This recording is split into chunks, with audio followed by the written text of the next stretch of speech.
Hi everyone, hope you can hear me okay. My name is Les. I am a principal software engineer at Autorray. We are a Gates Foundation funded nonprofit. And today I'm going to show you some of the work that we're doing on fast tracking COVID and malaria testing with synthetic data. So let me pull up the slides here.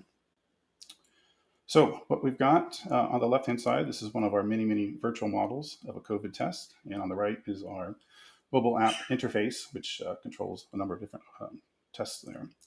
So to start off, we're going to go way back in time. While COVID-19 caught the world off guard, later research has shown that what's called host genomic adaptation shows the coronavirus family first interacted with humanity about 20,000 years ago. So if you look at this chart on the right here, excuse me, this large spike is the first known interaction of the coronavirus family with humanity.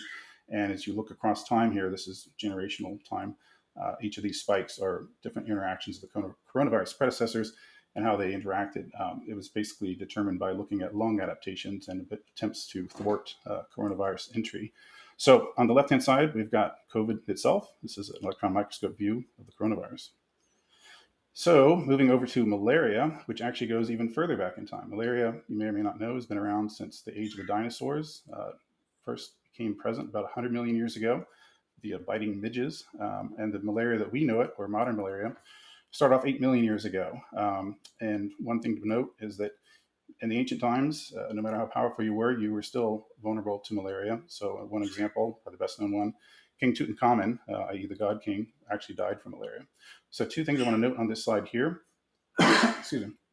This is a mosquito trapped in amber from the dinosaur era. And if you look at these dots in here, that's actually malaria trapped in its intestinal tract. Down here, we've got an electron microscope view. The red bulbs or sacs there are oocytes.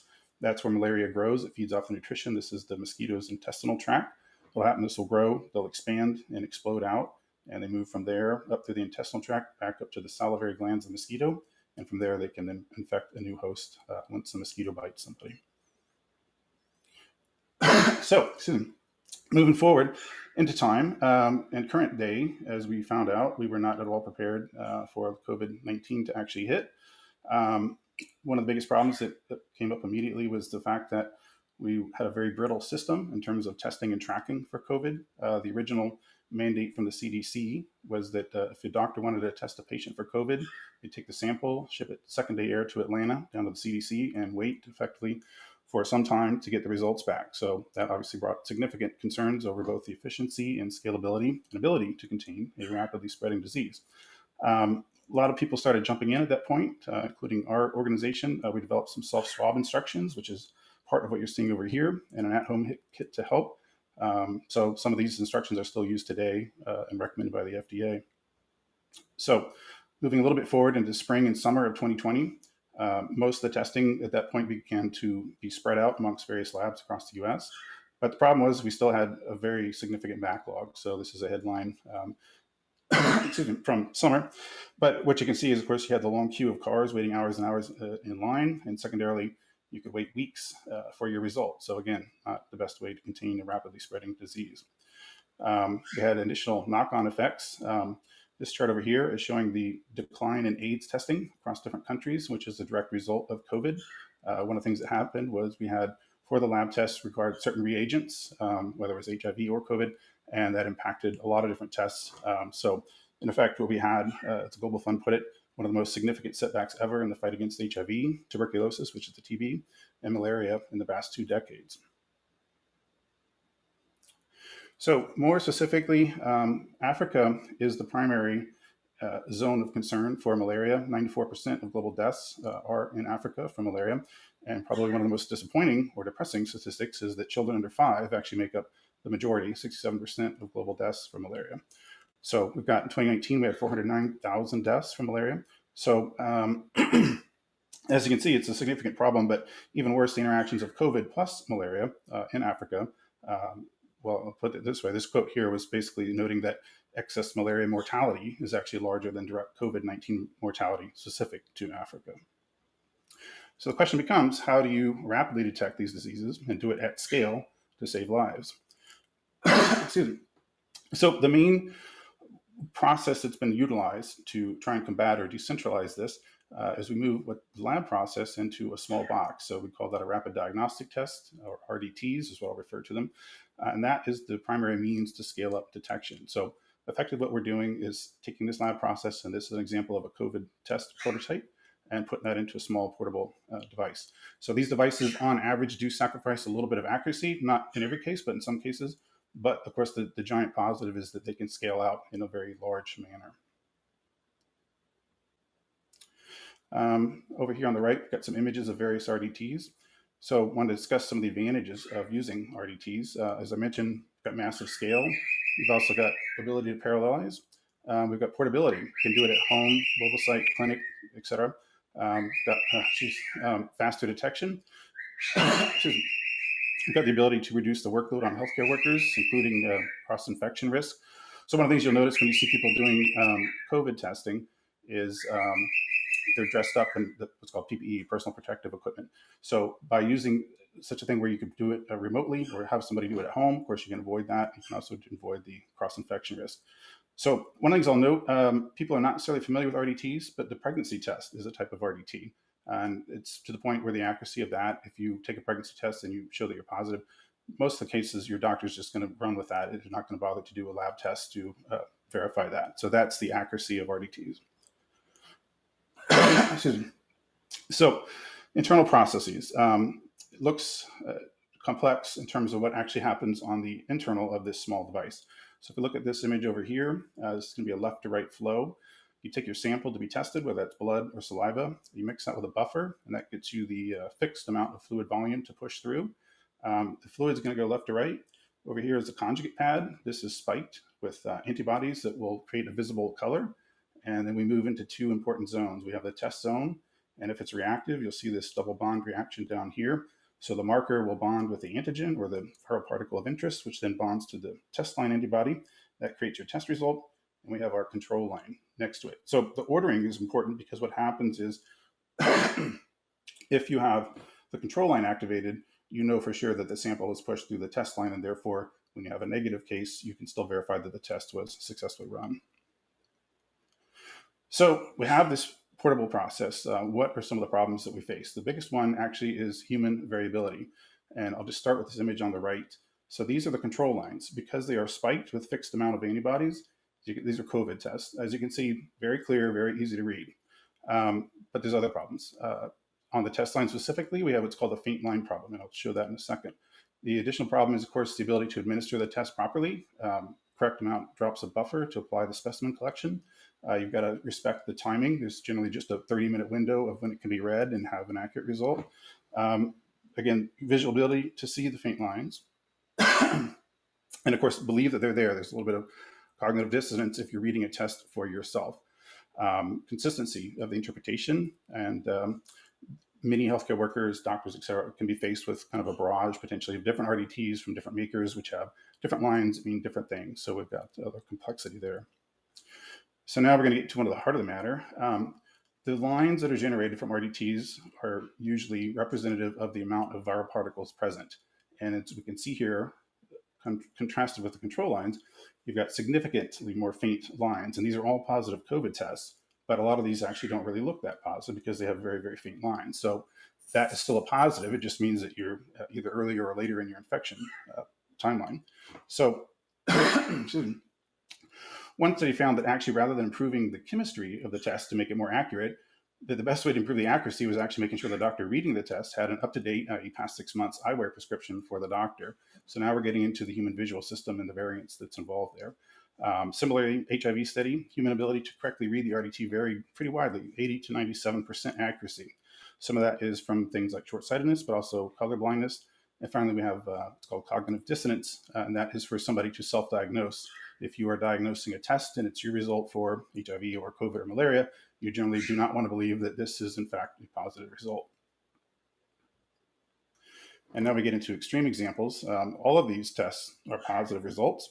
They don't look positive. They look quite almost Snow White.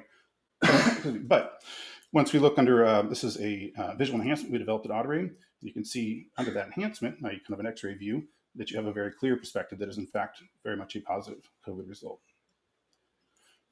So the next question is, how can AI help solve the human accuracy expertise problem. So I've got some data points from some different studies. One of the largest ones was an HIV study. When they tested their AI system, it was 98.9% accurate. Humans, by contrast, were 92.1% accuracy. Getting back to that cognitive dissonance or the self conflict, when people read an RDT and had no interest in the outcome, they were 91% accurate, so very similar to this 92% accuracy. When they read their own RDT, in other words, a conflict of interest, they were only 75% accurate. So the advantages we start to see from AI is its repeatability. You go pixel by pixel ad infinitum, doesn't get tired, doesn't get distracted, and doesn't have the large variance of the human visual system. So, and that's kind of this other point here. Not all human visual systems, i.e. eyes, are the same. The GIA, doing diamond color rating testing, found that one demographic group specifically had the best color accuracy, and that was actually due to the composition or cone rod density of their eyes. By contrast, one of the poorer performing demographics is Caucasian males, and that's because 1 in 12 Caucasian males have some degree of red-green color blindness. So, digging a little deeper into some of this data, this is a chart comparing AI, our Autoray's mobile AI system, versus a panel of 10 human experts, and this is for flu diagnostic. But the interesting thing is the composition of this chart. From left to right, we're moving to lower and lower viral loads.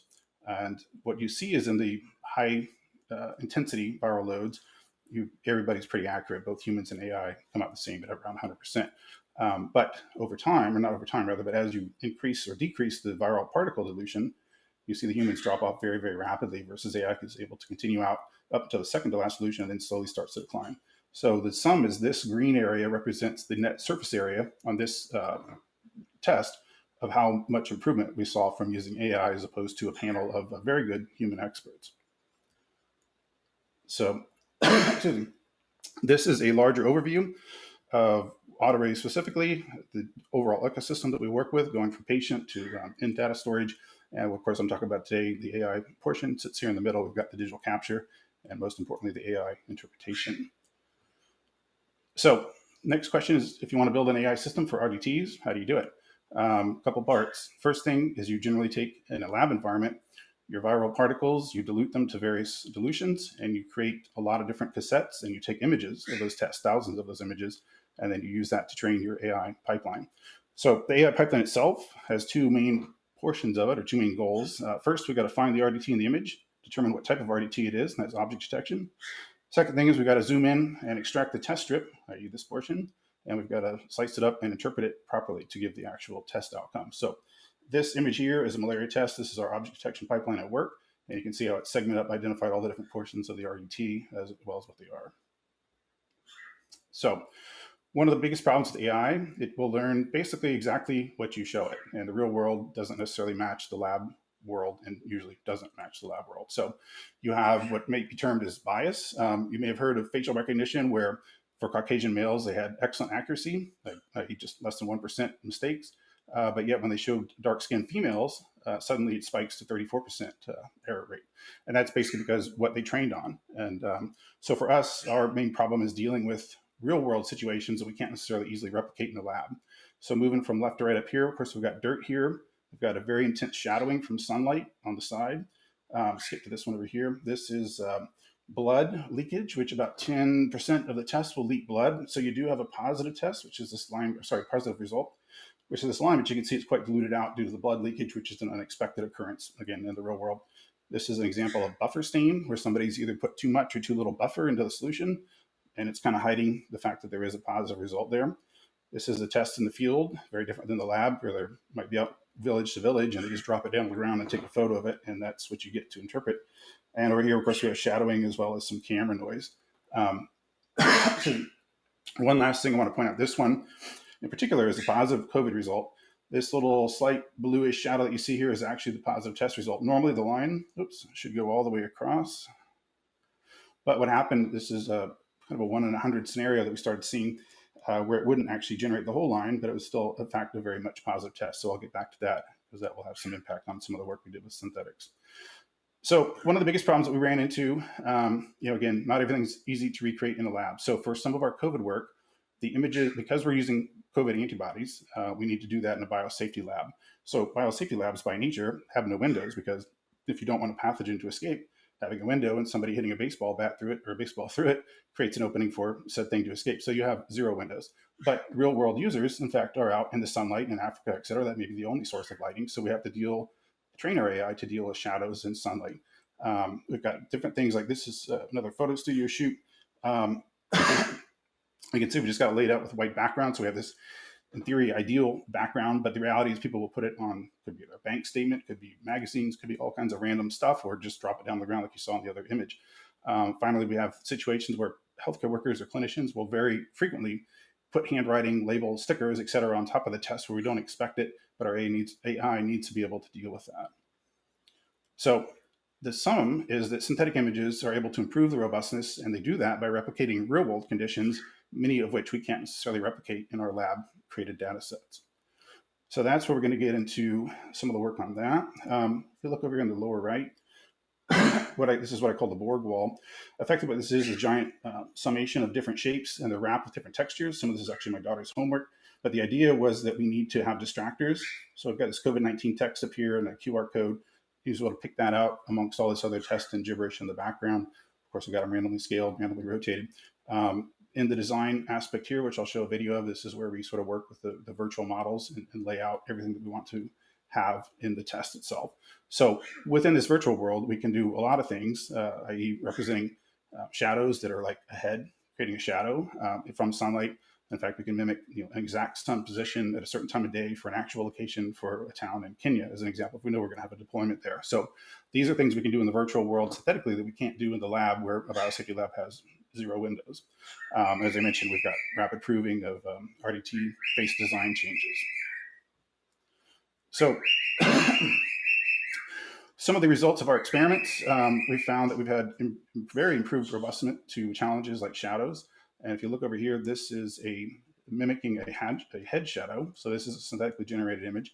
And you see this curved shadow for sunlight if a person's looking over as they take the image and the sunlight's behind them. We get this kind of shadow, and we have to be able to deal with that.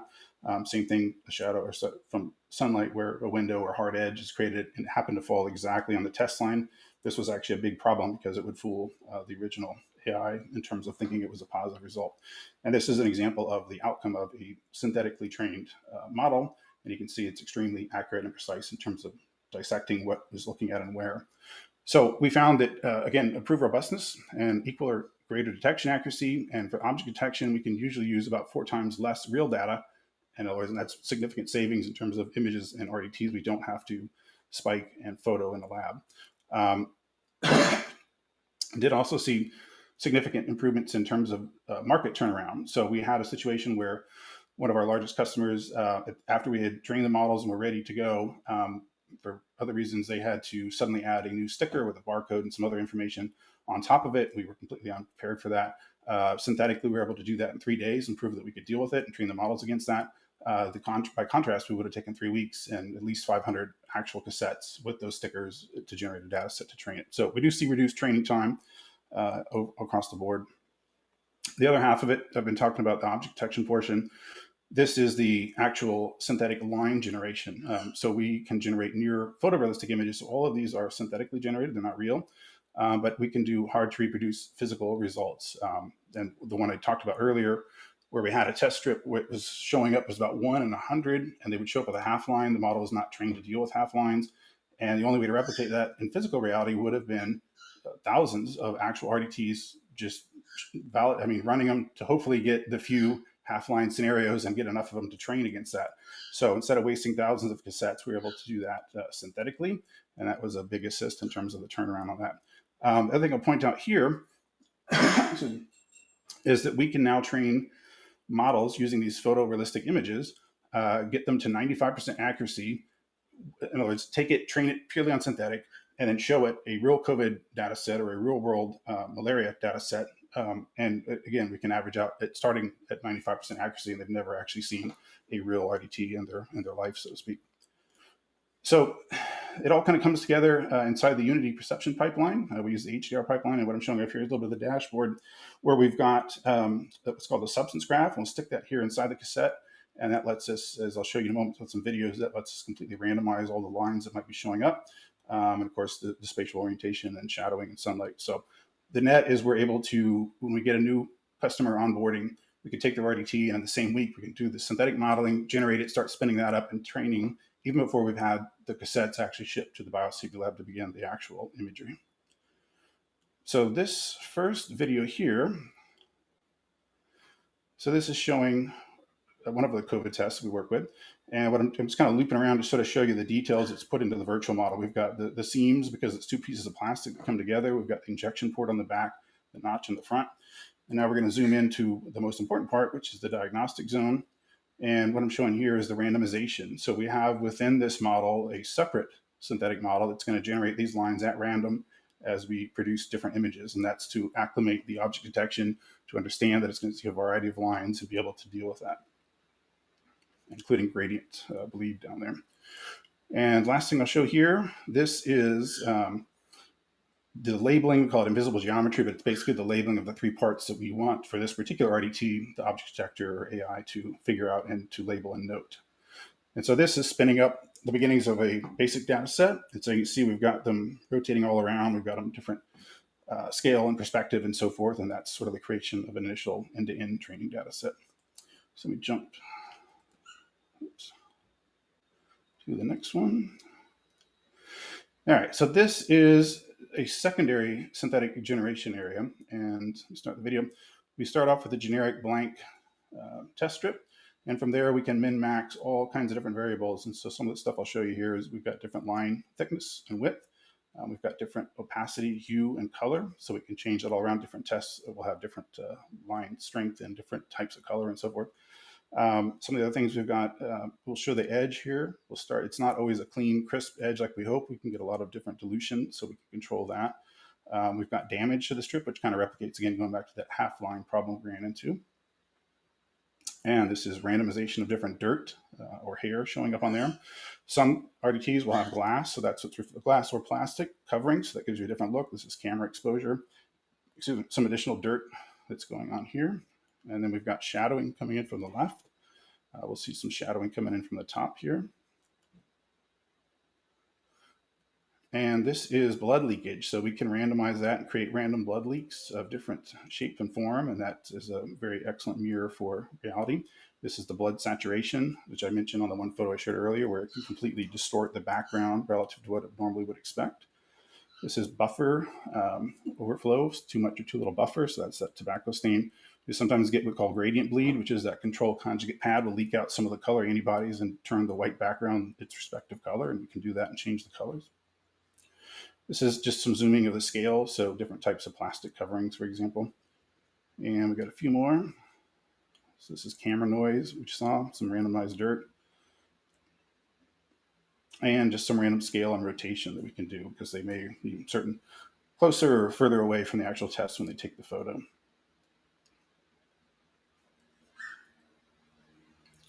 And what I'll show you now is sort of everything coming together. So this is generating a data set. We normally run about 9,000 images. You can see it's actually quite fast, but what's happening is all of these min-max parameters are being utilized and then randomly come together into a single image. And then that process just repeats over and over and over. But we can create, the whole full suite of potential randomization that we might see in the real world synthetically. And this is sort of the big breakthrough we had was using this, that we can generate models that will come out of the box, so to speak, already 95% accurate on real world images. And as you can see, it just kind of spins through and just keeps going and going. So you can do about 9,000 images in under 15 minutes. And of course, doing that in reality would take you potentially months and quite a bit more expensive. Oops.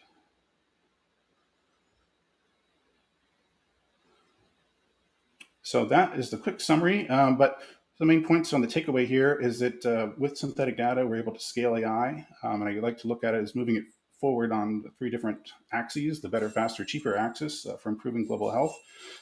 So effectively what we're doing is scaling expert level diagnostic interpretation with AI. And what we found with synthetics is we can improve the AI accuracy. And that's in part, as I showed, that models experience a full range of real world variants, a lot of which are hard to replicate, especially things like that half line scenario. Faster time to market. Changes to RDTs can be matched without having to redo expensive data sets, and of course cheaper, ultimately, AI training costs with up to 4x lower image requirements. So how does that actually impact real world? So if you look at 2020 numbers, There is roughly 540 million COVID and malaria RDTs per year. So LMIC is low to middle income countries. And so if you take that average 8% jump that we're seeing by applying AI to it, and you multiply that by 540 million RDTs, the summary is we end up with the potential to impact in a positive way 43 million people's health outcomes per year. And of course, you can expect that we will have even greater scale, especially on the COVID front, coming in 2022. So that is the presentation. I've got some contact info and happy to take some questions if we have time left.